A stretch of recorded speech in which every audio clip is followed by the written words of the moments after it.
Shalom jemaat yang dikasihi Tuhan, kita bersyukur pada sore hari ini kita bisa berkumpul bersama dalam persekutuan tengah minggu kita. Sebelum kita bersama-sama memuji dan meninggikan nama Tuhan, mari kita bersatu dalam doa. Bapa dalam surga, tenangkan hati dan pikiran kami Tuhan, sehingga kami sungguh-sungguh siap untuk bersekutu dengan Engkau, memuji dan meninggikan nama Tuhan. Dan kiranya waktu kami yang singkat ini sungguh-sungguh menjadi waktu yang berharga, yang indah untuk kami bersekutu dengan Tuhan. Dalam nama Tuhan Yesus kami berdoa. Amin.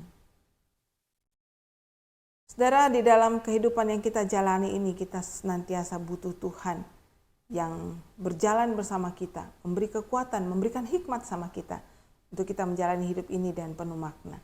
Mari kita naikkan pujian ini bersama-sama sebagai syukur kita kepada Tuhan.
Jalanku dalam terang firman-Mu, ajar ku berharap hanya padamu.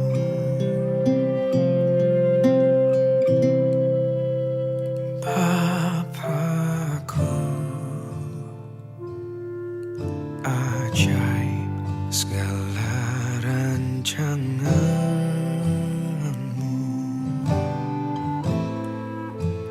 Tuhanku. Heran perbuatan-Mu,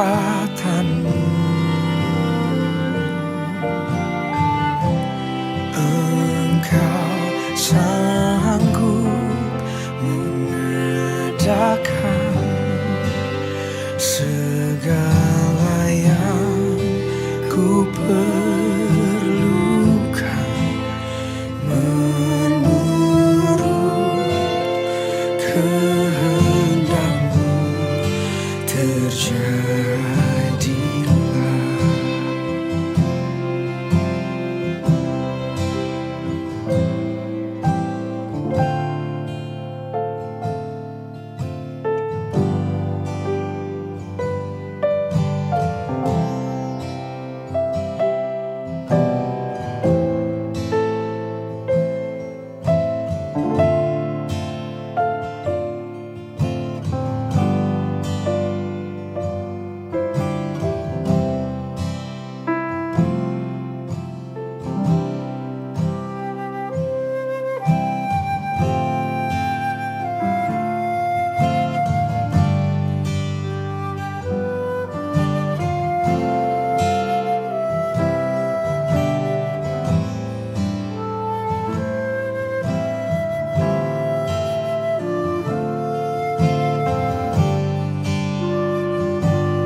kita akan bersama-sama mendengarkan firman Tuhan. Sebelumnya sekali lagi kita bersatu di dalam doa.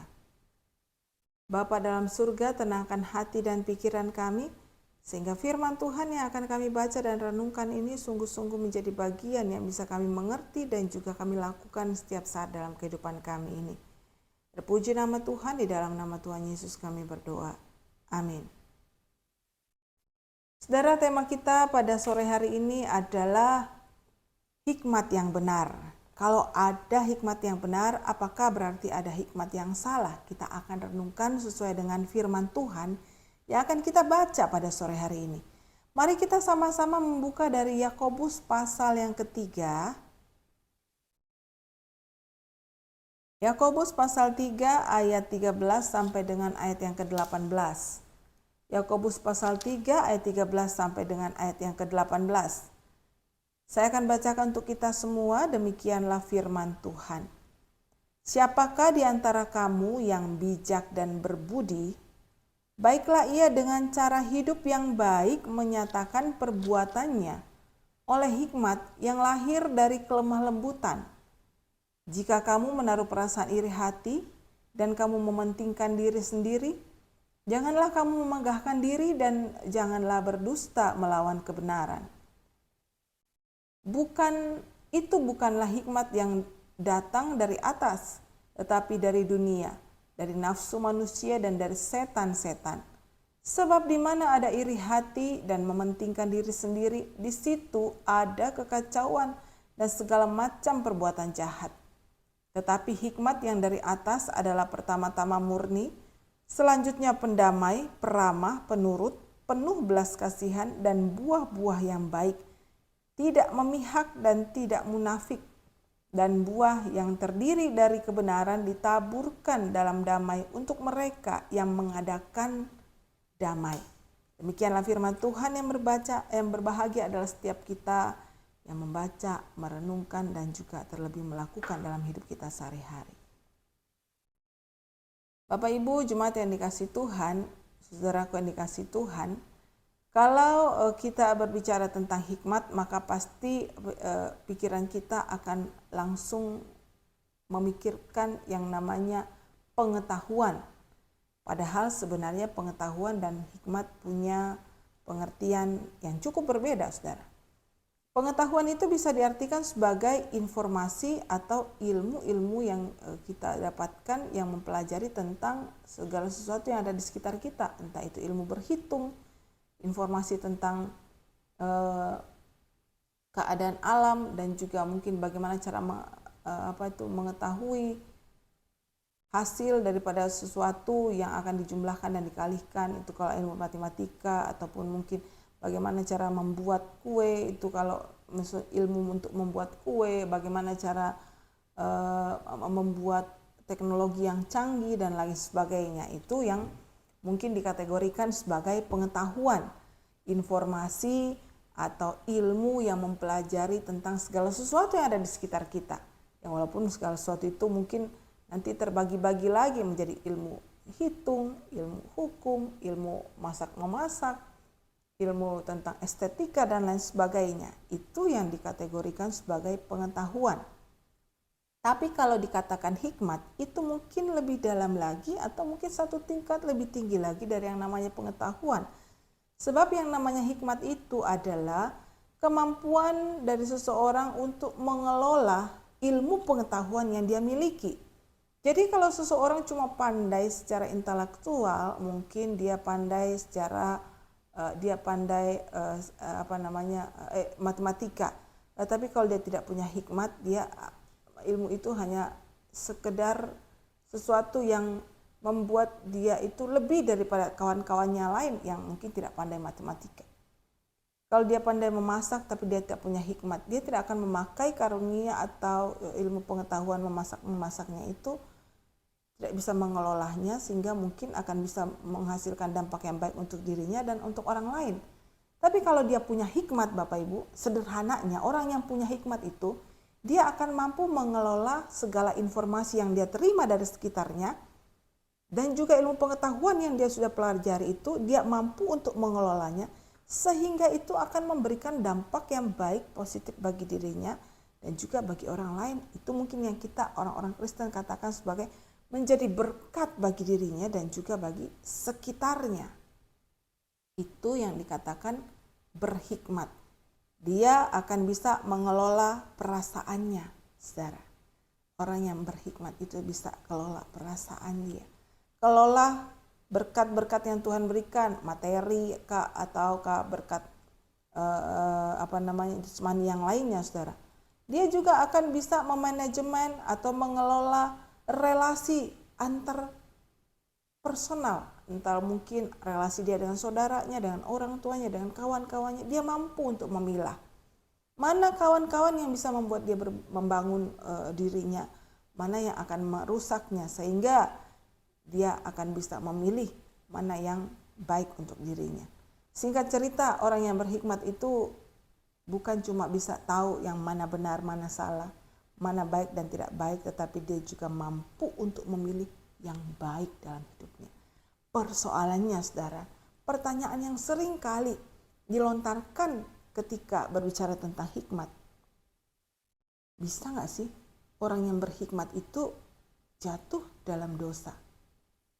Kalau saya bilang tidak, Bapak Ibu pasti teringat dengan tokoh yang namanya Salomo dalam Alkitab kita. Bukankah dia dikatakan raja yang paling berhikmat? Raja yang memiliki hikmat yang paling tinggi yang ada di dunia, yang pernah ada dan bahkan yang akan ada. Sudah, Salomo itu sudah yang paling tinggi dia. Tapi kenapa justru Salomo itu jatuh dalam penyembahan berhala di usia senjanya, di akhir daripada hidupnya? Bahkan sampai sekarang masih dipertanyakan apakah Salomo itu kemudian sampai akhir hidupnya dia itu hidup dalam kesalahannya atau tidak, saudara.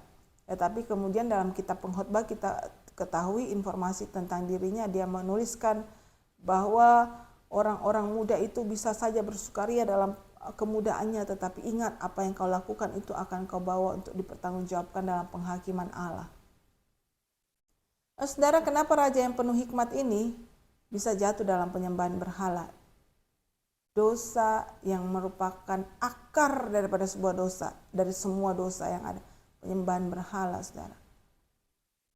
Karena hikmat yang dia miliki itu salah, saudara. Nah, makanya sore hari ini kita belajar hikmat yang benar itu seperti apa. Kalau tadi saya bilang kalau ada hikmat yang benar berarti ada hikmat yang salah. Itu berarti ada dua sumber hikmatkah? Nah, saudara, sebenarnya sumber daripada hikmat itu sendiri adalah dari Allah. Kenapa dia bisa menjadi salah atau hikmat duniawi? Karena ketika manusia jatuh dalam dosa itu, seluruh gambar dan rupa Allah dalam dirinya, itu rasio dia, cara dia berpikir, cara dia berpengetahuan, emosi dia, saudara, kehendak dia itu tercoreng oleh dosa. Sehingga yang tadinya seluruhnya itu adalah terfokus untuk memuliakan Allah, ketika mereka jatuh, kita saudara, kita ini manusia berdosa yang jatuh dalam dosa, maka rasio kita, kehendak kita, pengetahuan kita, cara kita itu cenderung untuk melawan Allah. Karena pada dasarnya dosa itu adalah keinginan untuk melawan Allah, memberontak terhadap Allah. Nah, saudaraku yang dikasih Tuhan, kemudian itulah yang menyebabkan lahirnya hikmat duniawi, hikmat yang berasal dari dunia. Seperti yang Yakobus katakan, hikmat yang ada dari dunia ini. Di sini Yakobus itu, Rasul Yakobus menuliskan tentang hikmat untuk orang-orang percaya yang tersebar di seluruh daerah di luar daripada Israel atau perantauan mereka. Mungkin ada yang di Asia Kecil, ada yang di Eropa dan lain sebagainya. Dia tuliskan surat ini kepada mereka. Karena pastinya mereka di tempat mereka hidup sebagai orang percaya, mereka pasti minoritas. Dengan pemahaman dari Kristus yang baru, di tengah-tengah pemahaman yang sudah berakar ribuan tahun di situ, mereka harus hidup sebagai orang percaya di tengah-tengah mereka yang tidak percaya. Pastinya tidak mudah, saudara. Kenapa? Karena contoh saja orang Yunani, orang Romawi, mereka orang-orang yang terkenal pandai. Bukan cuma pandai, kuat, gagah perkasa, saudara. Secara otak manusia itu pandai, secara fisik manusia mereka kuat, saudara. Jadi nyaris sempurna. Sayangnya mereka itu tidak punya hikmat dari sorga itu, saudara. Sekarang orang-orang percaya ini, saudara, mereka hidup di tengah-tengah orang-orang, bisa orang Yunani, orang Romawi itu. Mereka itu terkenal dengan hikmatnya, yaitu hikmat duniawi mereka. Terkenal dengan filsafatnya, kepandaiannya berkata-kata, keindahannya dalam berkata-kata, saudara. Dan mereka juga bukan cuma itu, saudara, mereka orang yang sukses secara materi, punya uang, punya kekuasaan, dan lain sebagainya. Sekarang orang-orang percaya itu masuk ke tengah-tengah mereka untuk mengabarkan tentang hikmat dari Allah, tentang keselamatan yang dari Allah, tentang keselamatan yang Tuhan berikan melalui pengorbanannya di atas kayu salib. Itu yang kemudian Rasul Paulus tuliskan kalau kita lihat dalam 1 Korintus pasal 2. Itu yang dianggap oleh orang Yunani, orang Romawi itu sebagai satu hal yang bodoh. Tetapi kemudian Rasul Paulus mengatakan apa yang bodoh menurut pandangan dunia itu mulia dalam pandangan Allah. Sulit, saudara, sehingga sulit untuk mempertahankan iman mereka, berjalan dengan hikmat mereka itu di tengah-tengah orang yang belum percaya. Sehingga Rasul Yakobus tuliskan ini sama mereka. Dia katakan, siapa di antara kamu yang bijak dan berbudi? Baiklah ia dengan cara hidup yang baik. Menyatakan perbuatannya, perlu menyatakan perbuatannya oleh hikmat yang lahir dari kelemah lembutan. Kalau kamu tidak pandai berkata-kata seperti orang Yunani, orang Romawi itu, hendaklah hidupmu itu menjadi perkataan yang hidup, cara hidupmu itu menjadi kesaksian yang hidup bagi mereka. Jika kamu menaruh perasaan iri hati, ayat 14, dan kamu mementingkan diri sendiri, janganlah kamu memegahkan diri, dan janganlah kamu berdusta melawan kebenaran. Kalau kamu masih hidup dalam kedaginganmu, jangan berdusta dan melawan kebenaran. Itu bukanlah hikmat yang datang dari atas. Kalau kamu berdebat dengan orang lain, ya, kamu berselisih paham dengan dia, lalu kamu tahu misalnya kamu salah itu, tapi kamu mempertahankan kesalahanmu dengan kamu berkata-kata indah untuk menutupi kesalahan. Kadang-kadang orang kalau salah itu kan punya defense mechanism yang tinggi, saudara. Ingin melindungi dia supaya orang tidak salah-salahin dan pojok-pojokin dia, saudara. Nah, saudara, Rasul Yakobus bilang seperti itu. Jangan berdusta untuk melawan kebenaran. Karena itu bukan hikmat yang datang dari atas. Kalau orang-orang sekitarmu melakukan seperti itu, kamu jangan. Karena kamu sekarang adalah pribadi yang berbeda. Kamu sekarang adalah saksinya Tuhan Yesus. Ayat 15 berbunyi demikian, saudara, itu bukanlah hikmat yang datang dari atas, tetapi dari dunia, dari nafsu manusia dan dari setan-setan. Itu loh, saudara. Jadi kalau orang duniawi itu bukan berarti mereka lalu itu jadi bodoh, jadi IQ-nya rendah, saudara. Malah mungkin mereka punya IQ tinggi, pengetahuan yang banyak tinggi, saudara. Tapi kalau tidak disertai hikmat yang benar dari Tuhan, ujung-ujungnya mereka akan mencelakakan orang lain dan menghancurkan dirinya sendiri. Itu yang namanya hikmat yang datang dari dunia. Bisa saja dengan kata-kata indah untuk menyenangkan orang dan lain, tapi ujungnya tidak baik, saudara. Menghantarkan kepada kehancuran. Ayat 16 berbunyi demikian. Sebab di mana ada iri hati dan mementingkan diri sendiri, di situ ada kekacauan dan segala macam perbuatan jahat. Jadi kalau hikmat duniawi itu, cara berpikir duniawi itu, pengetahuan duniawi itu dipakai, saudara, dalam kehidupan ini, dikatakan itu akan menghasilkan kekacauan dan perbuatan jahat. Ada satu ilustrasi yang menarik, saudara, dari seorang tokoh dunia yang terkenal namanya Mahatma Gandhi, saudara. Satu kali dia itu dalam perkuliahannya, karena dia dikenal sebagai murid yang pandai, sehingga salah seorang profesornya itu tidak suka sama dia, saudara. Ketidaksukanya itu nyata sekali dalam tindakan-tindakan profesornya setiap kali bertemu dengan Mahatma Gandhi ini. Satu ketika jam istirahat untuk makan siang, mahasiswa itu punya kantin untuk makan siang di situ. Jadi si Gandhi ini juga ikut makan siang di sana, dia beli makan siangnya. Lalu cari-cari tempat karena hari itu kantinnya cukup ramai. tempat satu-satunya yang ada itu adalah kursi yang ada di samping si profesor yang gak suka sama dia.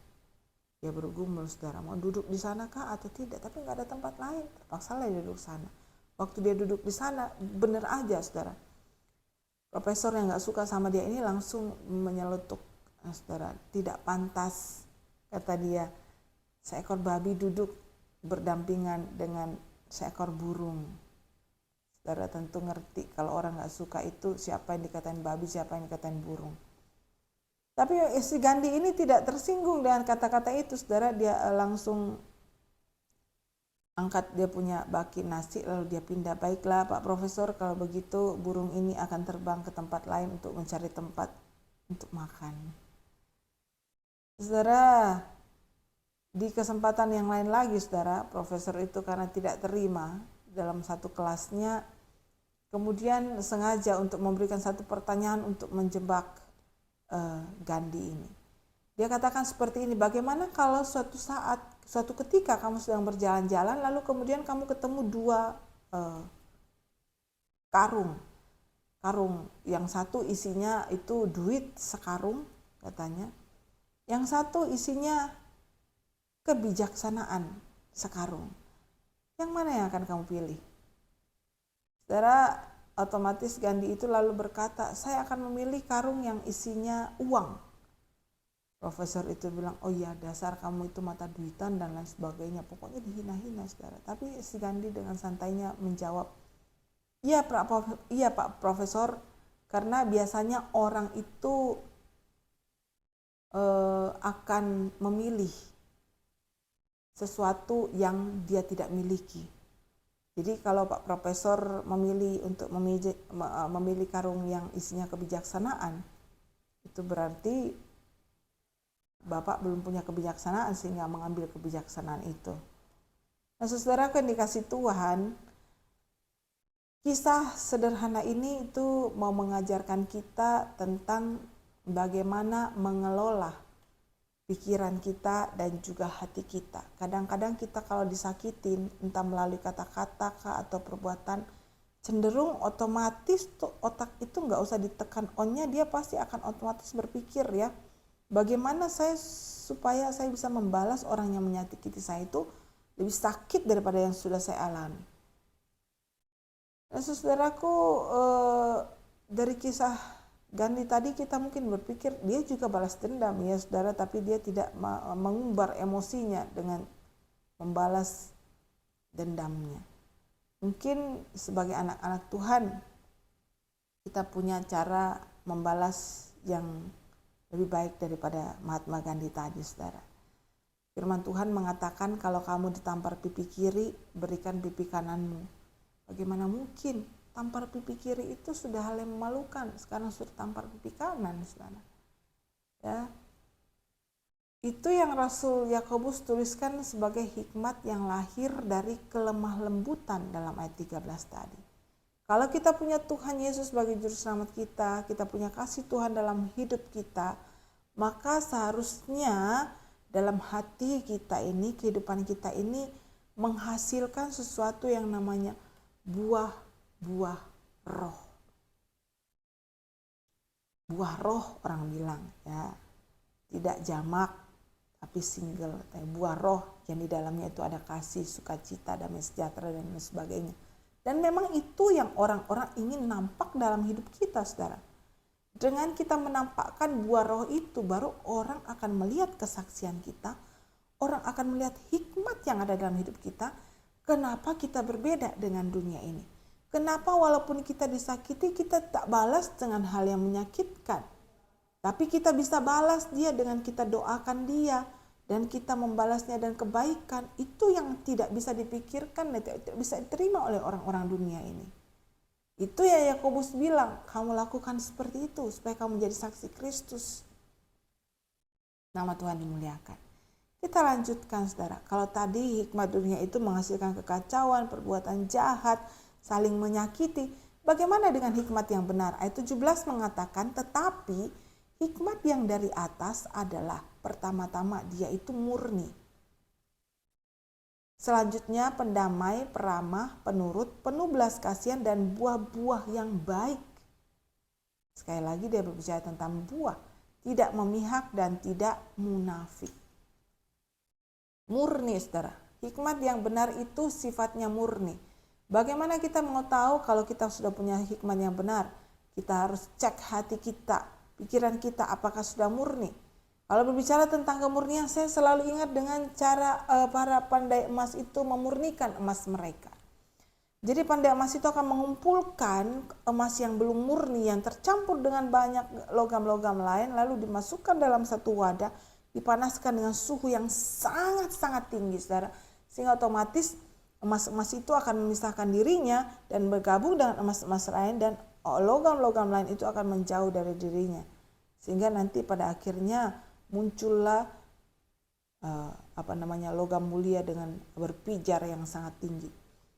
Itu namanya emas murni. Cara memurnikan emas itu seperti itu. Bagaimana kita anak-anak Tuhan dimurnikan, saudara. Mungkin Tuhan juga akan memakai satu wadah pemurnian untuk memurnikan iman kita. Akan dimasukkan kita ke dalam satu wadah itu, dipanaskan dengan suhu yang tinggi. Mungkin kita akan diperhadapkan dengan orang-orang yang tidak menyenangkan kita, saudara. Ya, satu ketika seorang pemuda itu datang menghadap pendetanya. Pak Pendeta, tolong saya supaya saya diberikan kesabaran, kekuatan. Lalu Pak Pendeta doakan dia, Tuhan tolong kirimkan kesulitan untuk anak muda ini. Kirimkan kepadanya orang-orang yang membawa masalah. Lalu orang muda ini bilang, stop Pak Pendeta, bukan seperti itu doanya. Saya tidak minta doakan diberikan kesulitan, tapi diberikan kesabaran. Pak Pendeta itu bilang, benar anakku, tapi bagaimana caranya kamu mau sabar kalau kamu tidak berhadapkan dengan orang-orang yang tidak sabar. Nah, saudara, hikmat kita, iman kita itu akan menghasilkan buahnya, akan dimurnikan ketika berhadapan dengan persoalan, pergumulan yang ada di sekitar kita. Kita benar-benar melekat kepada Tuhan, kita benar-benar bersandar sama Tuhan, maka persoalan itu yang akan menjauh dari kita. Orang-orang jahat itu akan menjauh dari kita, dan kita akan muncul dengan emas, sebagai emas yang dimurnikan oleh Tuhan. Karena itu saudara, apapun yang kita hadapi dalam dunia ini, pergumulan apapun, persoalan apapun itu, entah dalam keluarga, dalam pekerjaan, atau apapun juga, mari kita ingat untuk senantiasa melekat sama Tuhan, dekat sama Tuhan. Sebab itu satu-satunya cara untuk kita itu berhasil menjadi orang-orang yang dimurnikan imannya, hikmatnya. Hikmat yang benar itu datang dari Tuhan, berasal dari Tuhan. Dan itu akan memberikan kita satu kemampuan untuk mengelola diri kita, perasaan kita, untuk memahami jalan-jalannya Tuhan, untuk memahami bagaimana kehidupan ini, dan juga untuk mengubah hidup kita setiap hari serupa dengan Kristus yang adalah juru selamat kita. Mari kita berdoa. Bapa dalam surga, dalam menghadapi hidup ini kami butuh hikmat yang dari Tuhan. Tidak mudah untuk kami mengalami proses pemurnian itu dari Tuhan. Karena itu ya Tuhan, ajar kami untuk senantiasa tinggal bersama-Mu, melekat kepada Tuhan, dekat pada Tuhan. Sehingga kami dijauhkan daripada segala macam godaan dan cobaan di dunia ini yang berusaha menjauhkan kami dari Tuhan. Kami tahu ketika kami dekat sama Tuhan, maka di situ kami akan beroleh hidup yang kekal. Kami akan menghasilkan buah-buah yang manis bagi kemuliaan Tuhan. Karena itu ya Tuhan, tolong kami. Setiap hari, setiap saat menghadapi pergumulan apapun, kami selalu ingat untuk dekat sama Tuhan, sehingga kami punya hikmat yang benar dari Tuhan. Kami juga berdoa untuk saudara kami yang sudah lama bergumul dengan sakit penyakit mereka, yang bergumul dalam kehidupan mereka, entah itu dalam keluarga, pekerjaan, usaha. Mari Engkau ya Allah, Roh Kudus yang senantiasa memberikan solusi yang terbaik, memberikan iman pengharapan kepada saudara kami ini. Yang sakit Tuhan Engkau berikan kesembuhan, yang dalam pergumulan Engkau berikan jalan keluar yang terbaik, yang sedang putus asa Engkau berikan kekuatan bagi mereka semua. Kami juga berdoa Tuhan menyerahkan untuk orang-orang yang sudah lanjut usia, yang tidak dapat lagi ke gereja. Kiranya dimanapun mereka berada, mereka tetap juga memiliki iman pengharapan kepada Tuhan Yesus. Berkati juga gereja kami, supaya senantiasa menjadi saksi Tuhan yang benar. Berkati bangsa dan negara ini dengan pemimpin yang baru nanti. Tuhan taruh hikmat kepada pemimpin yang baru untuk bisa memimpin negara ini dengan baik, menuju pada kesejahteraan bagi seluruh rakyatnya. Terpuji nama Tuhan, ini doa kami. Dalam nama Tuhan Yesus kami berdoa. Amin.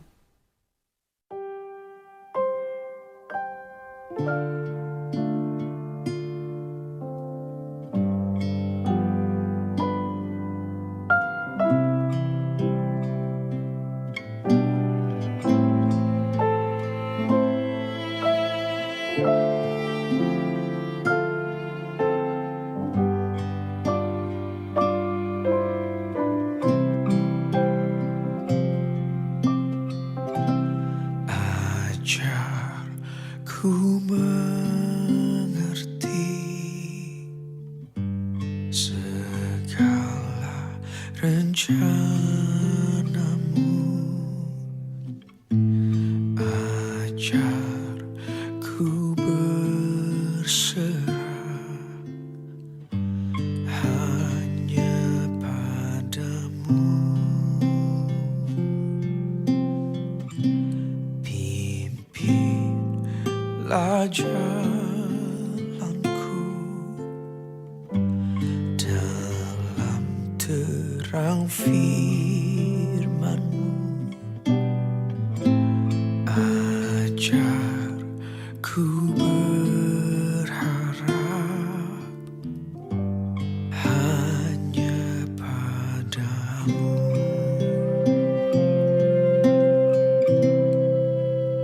Bapakku, ajaib segala rancangan-Mu. Tuhanku, heran perbuatan-Mu. Engkau sanggup mengadakan segala yang ku perlukan, menurut kehendak-Mu terjadilah.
segala